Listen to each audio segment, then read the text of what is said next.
Hey everyone, Cynics here. Today I'm going to try and improve your art skills by giving you 3 tips about drawing and painting shadows. These are based on common mistakes that I see all the time, but they are also just a helpful checklist that you can keep in mind every time you're drawing and painting. Diving right into it, number 1 focuses on detail. So let's do a quick test. I'm going to draw a quick stylized face with a line right down the middle, implying there is a shadow covering exactly 1/2 of the face. Now, without adding any value, which side of the face is in shadow? Hopefully you're saying the one on the right. Why? Because it has less detail. Another quick test here to demonstrate again. By eliminating detail entirely in certain areas, it infers in our brain that these are in shadow, especially when we know there should be detail there. I'll make a slightly fancier face drawing now to really discuss this. Now, I could just add a shadow to this without any regard to the line art, and that looks okay, but we want to really improve our skills. So let's think about this in a more painterly way and remove most of the detail that's in the shadows. Now you could debate over which looks better, but this is mainly an exercise to train our brains into becoming more painterly and adaptive. And yes, being painterly is very fancy. So let's break down the key fundamentals going on here. Human vision consists of light rays bouncing off objects and into our eyes. The less light bouncing off of something, the less visual information we will receive from it. Therefore, less light means less details. Now, to be fair, because of bounced light, this wouldn't mean that there are no details, but art is about enhancing various aspects of vision, such as the interplays of cool and warm tones, the science of lighting, all that stuff. It's up to the artist to enhance these theories and make them a little more fancy than they are in real life. And for the record, I am leaving touches of ambient occlusion in a lot of these shadows, just a bit, for science. Anyway, there is at least one important exception to be aware of, and that revolves around dynamic range. You camera nerds will probably be perking up right now because you know what I'm talking about, but just a quick and ugly explanation. Have you ever walked into a dark room and not been able to see anything? At least maybe for a few minutes, and then your eyes adjust and suddenly you can start making out details in the darkness. But oh no, someone came in and turned on a bright light and your ability to see in the light is completely blown out and everything is pure white. Well, this ability to see details in either just the light or just the dark is what you might refer to as a shift in the dynamic range. Technically, it's just the dilating of your pupils, but it's a similar effect, and it's a much bigger problem with cameras. Anyway, if you did have to do a very dark scene with a bright light being introduced on the character or whatever, you could represent that with a lack of detail in the light area and details that only exist in the shadows. In some sense, they're not even really shadows at that point, but you can think about that on your own. Okay, I talked about that part a little bit too much, so let's actually paint out this face a bit. We'll zoom through this at maximum speed to get a rough pass on this painting. We're not worried too much. I'll try to fix up my skewed leaning proportions a bit. They're really pretty bad. I really should have flipped the canvas earlier on, but oh well. Anyway, as fun as it is to implement these painterly shadow ideas into your line art, these concepts are extremely important when you get to actual painting. And I'll just keep it completely honest again, a face wasn't necessarily the best place to demonstrate this idea. We are very accustomed to seeing faces in a pretty high dynamic range, especially in a portrait shot. But regardless, I guarantee this concept of painting far less detail into your shadow areas will make your larger illustrations and environment pieces, and really all of your paintings, to start to come to life. You can focus a bit more on just ambient occlusion and let those details just sink away into the shadows. You know who does a really good job at this? Well, most professionals do, but my friend Dylan Chunachat comes to mind. His life drawings tend to let the shadows just soak up all the details. Anyway, it's really going to start bringing you amazing results when the shadows of separate objects and pieces start merging together. Which brings us to our second tip, shapes. Let's be realistic, we're often not going to have the foresight to plan our shadows into our initial sketches and doodles of faces or characters.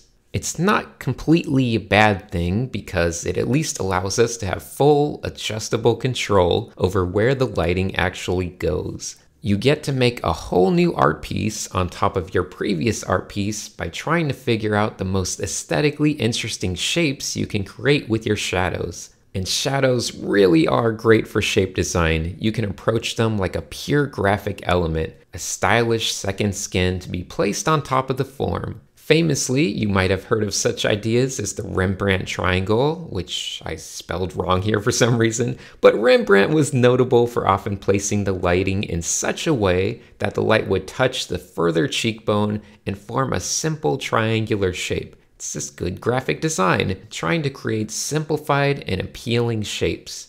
Now, if you're just trying to show an innocent or lovely face, you might find that you should focus on shadows that only frame the outside of the face and don't create too many lines or shapes that might interrupt the simple rounded features. However, if you're feeling like having some fun, you can get ambitious with your shadows and employ large, chunky shadows to bring forth all sorts of fun graphic shapes. I can't stress it enough, you should always be treating them as design elements and focus on the keys of good shape design.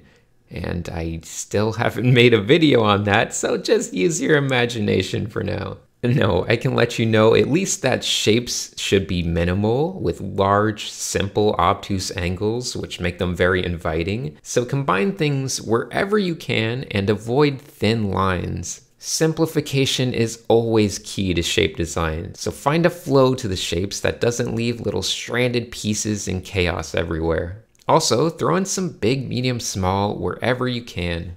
If you're feeling confident, you can even outline the new shadows and start taking details out of the shadow shapes you created. Relating to both of these first two tips, part of this shape stuff also gets into combining shadow shapes. So let's do more combining. I'll doodle a dumb vehicle design here, and while I do that, my mind drifts back to the words of a wonderful watercolor artist who mentioned that a car and its shadow should always be looked upon as a singular shape. The shadow was not some separate entity that existed outside of the car. No, from a painter's standpoint, seeing the world in only color and value, the shadow of a car is just as much a part of the car as the wheels are. In respect to that, I often like to ignore ambient occlusion and let the wheels of a vehicle melt straight into the shadow without too much line or detail keeping them apart. It's a very minor abstraction of reality, but as artists, we crave abstraction of reality.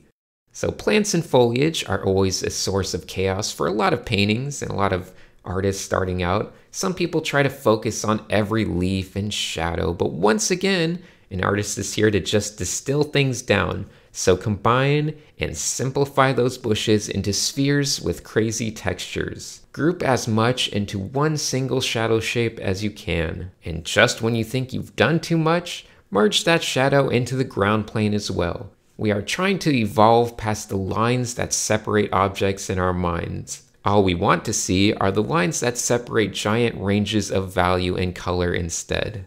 Alright, let's come back down to reality a little bit. Topic number 3 is also a good one. Color. Another very simple concept that you might be overlooking simply because you never considered the most basic rule of all. And I'll get to that rule in a second, but first I'm going to paint a white surface here in a red room. Now I'm going to add a white ball on this white surface, and for fun, let's add a shadow as well. Look at that, I even combined my shadow shapes like a true painter. Now go ahead and guess what I did wrong. I'm sure plenty of you are onto my tricks, but let's take it a step further. Right now, it would seem from my painting that there is a direct spotlight shining on our ball here. We didn't really think much about ambient light, so let's just turn off that spotlight. In this red room with no direct light on our ball, it would certainly be a lot darker, but it would also be getting lit from all of that red light bouncing off those bright red walls everywhere. To be fair, I should have made the room darker. It's pretty unrealistic as it is, but bear with me. I'm lazy. So our white ball is now just dimly lit by all that ambient red light. Now let's turn that spotlight back on. Obviously the dark parts wouldn't change. Light is purely additive, So we can just bring all of our white where the spotlight is hitting, and it should be done. Alright, this is all starting to sound very patronizing, so let's just spit out the basic rule that I alluded to at the start. The shadow color is the ambient color. So what color should your shadow be? Well, whatever the ambient color of your setting is, along with maybe some bounce light factored in. I want you guys to tell yourself that every time you ever paint a shadow, the shadow color is your ambient light color. Let's do a quick demo with a cube. Are you, say, outdoors under a blue sky? Then blue shadows. Are you in a boring, colorless warehouse? Then you can have your gray shadows. Are you in a warm indoor environment? Warm shadows. Here's a curveball.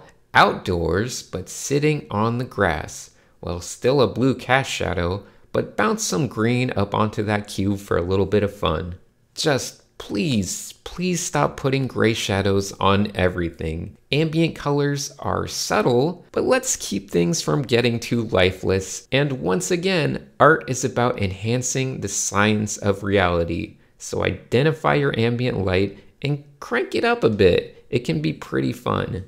Alright, I'm wrapping it up. So those are my 3 tips for improving your shadows and hopefully improving your art. I hope you guys enjoyed the video, and I'll try to be back with another one soon. I would like to thank you all so much for watching, and of course give the biggest love to my Patreon supporters, who are my little tether keeping me from drifting off into the depths of space. See ya, everyone.